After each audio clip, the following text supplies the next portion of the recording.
We discuss the latest January transfer reports as well as all things Barrow matchday as I give you guys my predicted lineup as well as discussing key talking points from the press conference. I hope you guys enjoy, hit that like button and let's get straight into things. Now to start things with the first story, reports coming out from Italy further reiterate our desires to sign Lecce's young talented player in Dorgu. Now, I discussed Dorgu a few weeks back and reports keep on re-intensifying.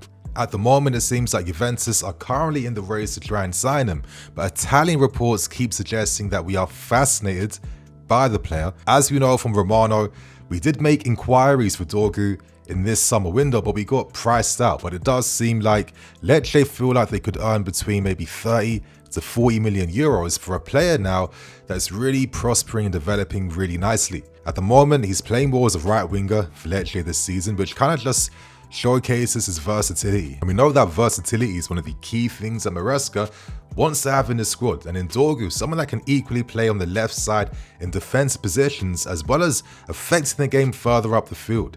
That's the type of player that you can develop, that you can grow, that you can mold as time goes on. We do know that we are set to make further reinforcements this January. You can expect that to be the case because we are set to also sell more players.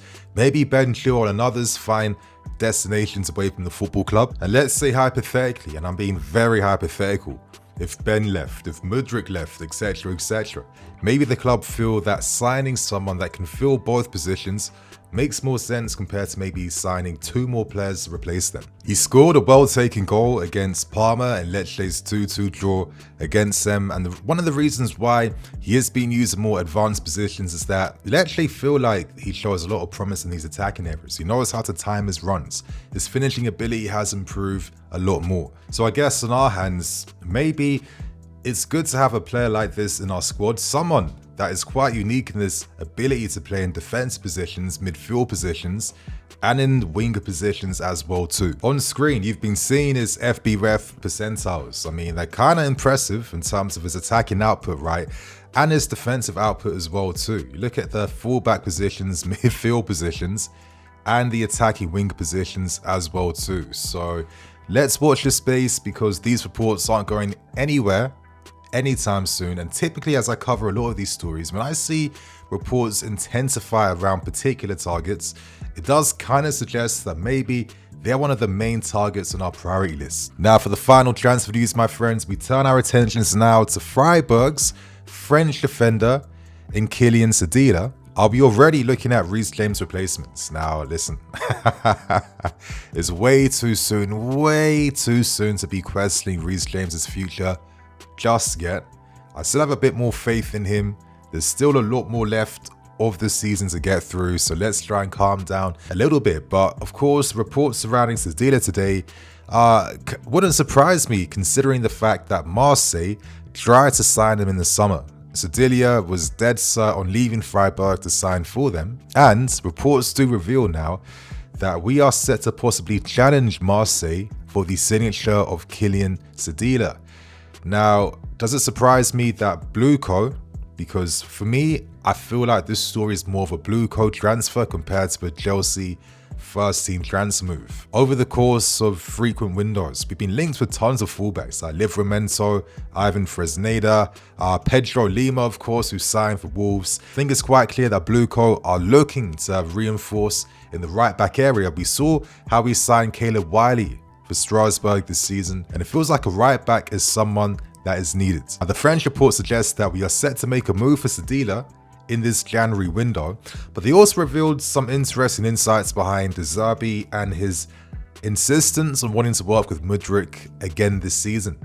Let's see what happens there. It seems like De Zerbi and Marseille will explore a loan move for Mudryk in this January window. But what's interesting about this report though is that we wouldn't be that keen on a straight loan move to Marseille. Instead, we'd be more interested in including Mudryk in possible exchange deals plus money for other targets. And the two targets that they put down was Lautaro Martinez of Inter Milan and of course Victor Osimhen again, because potentially we could make a move for Victor again this January, but Who knows if Nico is like one of the top 3 scorers in the Premier League. Maybe the club may decide against ruining that form and signing someone when Nico is showing, listen, I'm developing right now, back me, I'm your striker for the future. As I said, for me, this is more of a Strasbourg blue coat move. I think it makes sense. I think our strategy for Strasbourg simply is some of our top prospects will go there, of course, be in a safer environment closer to the club so we can keep a watchful eye on their development. But on top of that, we have responsibilities to make Strasbourg as competitive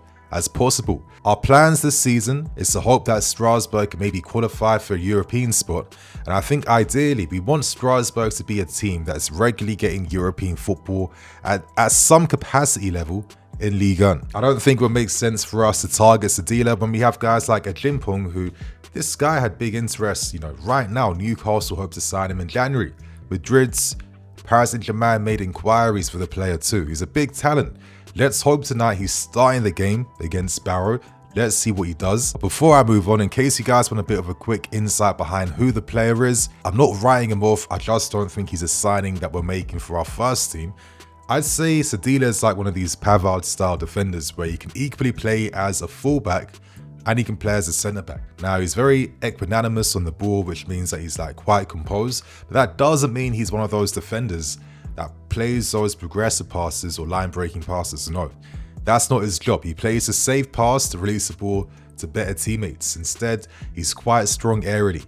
He's quite decent defensively as well too. He's someone that's a very brave player that puts his body on the line. He's tactically strong, he listens to instructions, and he's more one of those players that supports the team by kind of doing like the dirty work and the hard man work to allow other players to prosper. So I don't even think he's of the level to play for us right now, but I'm sure you guys are interested to know what plans we'd have for our club and of course Blue Co as well. So that's all the January news out the way. Let's now focus on all things Barrow. And this takes us on to the key points in the press conference. As we learned, Maresca is set to rotate heavily in this game tonight. Maresca isn't about putting unnecessary pressure on this team though, as he was asked on a multitude of occasions whether winning the Carabao Cup is one of the key objectives of this season. As Maresca has said time and time again, he's told this squad, we're going to focus on our games, game by game. We're not thinking ahead. We aren't getting carried away. And I think one of the reasons as to why he's doing this is not only to take pressure away from the squad, but also because I think it backfired against us last season. I remember at the start of last season, there was big talk about title challenges, definitely securing Champions League football, etc., etc. Who knows if occasions went better for us, things might be different, but it didn't turn out like that. And maybe we suffered at times due to a lack of confidence in ourselves and in the team that kind of just like put us under more pressure and made us perform even worse. Maresca did say, of course, that it would be nice to get to the final again. Of course, it would be nice to have the first trophy under his management of our club and the first one that's available to him. That makes sense, but equally, we must focus. We must see every single game as an official game and do our very best to win those games. And I think for where the squad is right now, this is the most responsible direction and the most responsible narratives to have around this team. I think that's more than fair in my opinion. But to move on, he revealed that he was happy that currently he's matched that Guardiola records of winning 3 away games on the bounce as he's become our new manager. I think that's a very hard thing to do in this league, and I really feel like Maresca's demonstrated a lot of his capabilities as a manager, tactically, game management, how he can turn things around. I'm seeing a lot of promising things, and actually, I'm kind of liking Maresca's energy right now. Listen, I've said for a long time, I'm someone that doesn't have too much affinity towards managers. I respect all of them, of course, but I feel like I just want to have more time before I really back these guys fully, right? But I do have to say I'm liking the start I'm seeing under Enzo Maresca. I'm liking some of the confidence he has in terms of his assertiveness, in terms of what he expects and wants from the team. He said before post-match after that win against West Ham, listen, if players don't follow what they have to do and don't like it, they won't be in the team. It's simple, it's concise, it's straight to the point, and it communicates exactly what he's about, not only to the team, but to us fans as well. And they're the things we can respond to. So I'm liking how he's moving right now, and I'm feeling like it's been a pretty decent start to life as our new manager. He did say though that yes, it's nice to win 3 games on the bounce, but it'd be even better to translate those wins now to home wins for our fans. Now our next 4 games are going to be played at home, so let's hope we can transfer our waveform back home. But in terms of how the squad is developing at the moment, he said that he's kind of unaware about what the responses are like on social media because he doesn't have socials, he doesn't follow that.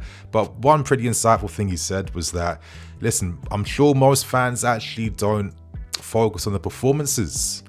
They only judge merely on results. And I think that's kind of fair. You know, at times I try to be more performance focused when it comes to analyzing what's going on, but I'm a fan at the same time, and of course results also matter, and I'm not going to act like I'm any better than that. But I do feel like at times, sometimes, you know, it can be hard to maybe see the bigger picture when, you know, the results are the most important thing, because really that's what our fans are in this game for results, right? So I can see it both ways. What's reassuring to hear from Maresca is that he feels like currently the team's understanding of his methods and systems, they're on track. They're progressing at the level he's expecting them to be at right now. He's not saying that we are overachieving. He's just saying that at this time, after having this amount of time with the squad, they're doing the things that I was expecting them to be able to master at this point in time. Still, there's a lot more work to do, a ton more things. We aren't perfect yet. And he used the example of Pep, Arteta, in terms of, you know, how long it takes to really get that team to that level. But it's nice to hear that currently we are in the right direction, and I think we've seen these improvements on the field in these recent games. And to end things very quickly, he confirmed that many players, of course, are set to take part in this game today. He turned towards guys like Ben, Kiliann Sildillia, Chimpong, Mikhailo Mudryk, and when asked about Mudryk's future, about whether he is like the third choice winger, he reiterated again that right wing is Neto, Mudryk, left wing is Mudryk and Sancho, but he said that in the West Ham game he just felt like Neto was the better option to turn to over Sancho, as Sancho tired out. Now, that is interesting that yet again he is favouring Neto. Maybe Mudryk isn't showing what he's supposed to be showing in the training ground right now. So if he does start tonight, and there's a big possibility he does, eyes are going to be on him to perform and step up now, because I think he has to start taking games like this with both hands and really use his opportunities. So that's the key points in the press conference, which now means we end things with a predicted lineup. As we've learned, Malo Gusto is ready for the game tonight. Will he start though? That's interesting. Let's see how things go. We know that Reece James is still out even though he's training. We know that Lavia won't be playing today, but there's a big possibility he gets some minutes against Brighton later this weekend. And obviously confirmations that Ben, Chukwuemeka, Chimpong and Tyreek George are in the squad tonight. Now very quickly, I can see it going two ways. We either really use this game against the League 2 opposition, even though they're in good form on the top of the League 2 table. We use this as a game to give minutes now to all our squad guys, or does Maresca feel like I have to introduce certain players into this team so they can further work on their tactical understanding of the system? So I'll be honest, it's been quite hard to figure out what this lineup could be. Here's my lineup. In goal, I've gone for Nicholas Jorgensen. In defense, I've gone for a Chimpong, Disasi, Badia Chil and Ronaldo Vega. In midfield, I've gone for Kiliann Sildillia, Chukwuemeka, and up front I've gone for Mudryk on the left, and Nkunku behind, Tyreek George on the right hand side, and Mark Gu up front. Now I feel like Gu will probably get minutes or start in this game because Maresca likes him, and I think for a kid this young who's our third choice striker, these are the games he needs to build his confidence within himself, in his new environment, and with the manager as well. So I hope that he starts, and I think if he's partnered behind by Nkunku, that could be like a decent partnership where hopefully we could see something from them. I've gone for Mudryk on the left hand side and Tyreek George on the right hand side. I think, you know, Tyreek of course started in the Conference League game. I do think that this guy's a good talent. And I think against a team like Barrow today, with our focus on the Premier League later this weekend, I think this is a fair game for him to start in. But as I said earlier, Mudryk, he must take this game with his hands now. You know, you're not bigger than Barrow, especially considering you might be the last choice winger in the squad right now. This is a type of game where I want to see him effective. I want to see him have his shots that hit the target, yeah? I want to see dribbles that have purpose. I want to see him looking to find assists, playing with quality, not overhitting these crosses. You know, I don't want his movements being disjointed with the rest of the team. He has to start showing something now, and I think Barrow is a type of game where bare minimum, I need to see one goal or one assist bare minimum for Mudryk. In midfield, I've gone for Dewsbury Hall and Chukwuemeka because I'm expecting Vega to be inverting in midfield, and that back three will spread to be Badia on the left, Asasi in the middle, and Achimpong on the right hand side. I do think that Ben will come on as a sub in the second half, which makes more sense, but I think for Renato Vega, he's showing some promise. I like some of the things he does, but I still think he's a very raw talent. I feel like a lot of times we forget the rawness he shows because we've got results. And, you know, he's done some things where maybe we'd be punished for that by better opposition, or if luck wasn't on our side. He does have good things he could work with. And I think these are the types of games where he needs more understanding of this inverted role, because remember, he wasn't signed as a player that was already an inverted fullback. We're trying to build him to be that player. He's always been a midfield player, always played in defense, but last season at Basel, he played every game as a DM in midfield. So, you know, he can still build his understanding, and I think games like this where he'll be slotting in alongside Dewsbury Hall, which means Chukwuemeka can push up front alongside Nkunku, that is the direction I'm going to go in this game tonight. So my friends, that's everything today.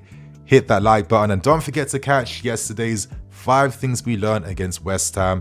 Apologies for the delays. Sometimes the videos get blocked and it just kind of ruins everything. So if you still want to see it, my friends, it's out right now.